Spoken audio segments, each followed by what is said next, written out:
Hi guys, the ISIP testing window is coming up really quick next week. It's going to be September 5th through the 7th. I know a lot of you guys are just now getting your devices. Second graders are learning to log in, use those username and passcodes. We're learning a lot right now. Some of you have mentioned that you've been allowing your kids to get into ISIP or into iStation and work through just the activities there to familiarize themselves with the program. That's great. Something I would like you to do though on Friday, since the ISIP is coming up, hold off on letting them log in to iStation and work on their own, and use that time to take the ISIP as a whole group. This is going to reduce test anxiety. It's going to familiarize the kids with the assessment itself, and it's also going to give you an opportunity to clarify the different parts of the test: the stop button, the pause button, the question mark that will allow instructions to be repeated, and really what each section of the test is asking them to do. So to do this, you're going to go to Your Clever, log into iStation, into your account. You're going to go to the classroom page. That's usually where most of you go anyway, so that's common practice for you. At the top right-hand corner, you're going to see your name. You're going to click your name, and it's going to say Launch the iStation app. That's where we want to go. For many of you, this is going to be the first time you log in to this section of the test, so a short video is going to pop up. Just let it play for a second or two, stop, and just exit out of that portion. And then you're going to see a screen that looks just like what your kids are going to see when they log into their iStation, when it's time for the ISIP. So this month you are going to be completing reading and math ISIP, so it may be important for you to walk through both of these assessments with your students before they take them.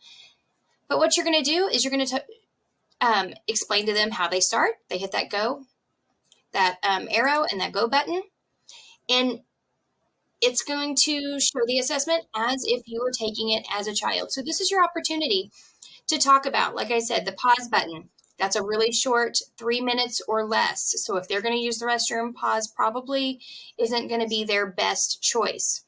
There's the stop button. You can talk through every question, help them, think through it. So it's asking for a cat that's sleeping. There's a cat, but is that cat sleeping? No. So that's probably not the best answer.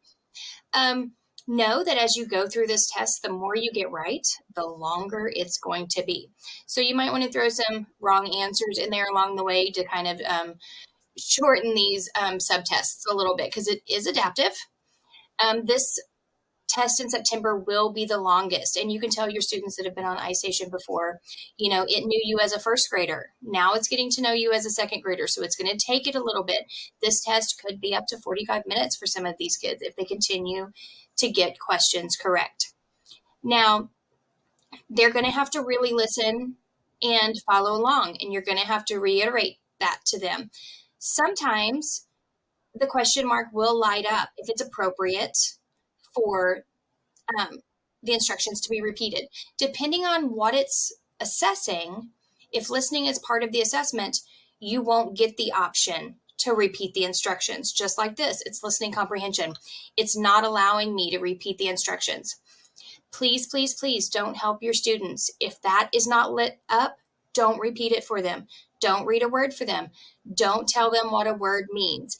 Any of those things can skew the results and drop them into a cycle that is too hard for them. Unfortunately, if that ever happens, the program will never move them backwards. So we need to make sure that this testing session is valid. So please just encourage them to do their best, encourage them to make their best guess, what makes sense to them, things like that. If any way possible, this first time, and maybe even October, try to give this in small group. I think your testing data is going to be a little bit more valid. You can keep an eye on them. When they're starting to get tired, when they're starting to glaze over, just starting to click through. At that point, you can stop and take a break. Now, you're going to know when a subtest ends because you're going to see a bar graph. At that point, if you stop, everything up until that point will be saved, and it'll pick up exactly where it left off. If you see a kid that's struggling and they still haven't gotten to that bar graph, go ahead and let them stop, because worst case scenario, it's going to back them up to just the beginning of that particular subtest. Everything before will be saved. And it's better to do that than get invalid data. So when they're done, it's going to automatically pop them back here. The other thing I want to talk to you about is logging out. If they just hit that home button on the iPad or just close the lid on their Chromebook, they have not logged out appropriately, and there is a good chance that iStation will not save their data. This is so frustrating when they have to redo an ISIP because they did not log out appropriately. So when you're going through this with them as a whole group and you finish the ISIP, make sure you point out and talk to them about click log out. Make sure, are you sure you want to log out? Yes, they go through all of the steps and they actually get the message that says you have been logged out.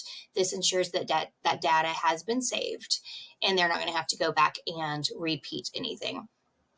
Okay, well, that is it. I hope you take some time to do that on Friday. It's really going to help your class and your students be more successful Tuesday, Wednesday, and Thursday during that testing window.